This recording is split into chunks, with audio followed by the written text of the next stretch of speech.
बड़ी नेक औरत थी। वो कहती है मैं बड़े अमीर आदमी की बीवी थी, अपने शौहर के साथ छत पे बैठी थी तो नीचे फकीर मांगने वाला आया। उसने बड़े दर्द से सदा की तो मैंने अपने शौहर से कहा कुछ देने का, दफा कर, इन लोगों ने धंधा बनाया हुआ है।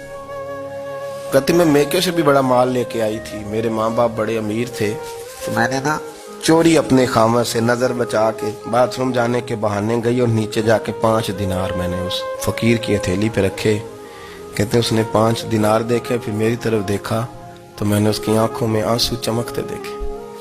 कहने लगे बीबी रब तेरा भला करे, मैं 3 दिनों का भूखा हूं। कि वो चला गया, मैं घर आ गई। बाहर आई तो मेरा शौहर कहने लगा अब इतनी तू तेज हो गई है और तू इतनी खुद मुख्तार हो गई है, मेरे बगैर पूछे माल खर्च करेगी, जा तुझे 3 तलाके। कहती मैं वफादार बाप की बेटी थी, तलाक लेके घर आई तो मेरा बाप टूट गया, चारपाई पे चला गया। ओहो ये क्या बन गया।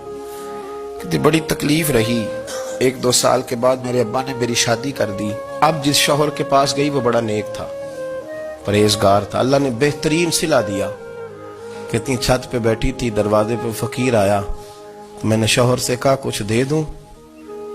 कहने लगा 5 ना देना, 15 देना, 20 देना, मैं फकीर हूं, मैंने फक्र से दौलत देखी है, इसे खाली ना लौटाना। कहती है कि मैं नीचे गई और जब मैंने उसकी तरफ दिनार बढ़ाए तो मेरी चीख निकली, पैसे फेंक के मैं बेहोश होके गिरी। मेरा शौहर ने आके उठाया, अंदर ले गया, पानी मुंह पे छिड़का। कहने लगा तुझे क्या हुआ। कहने लगी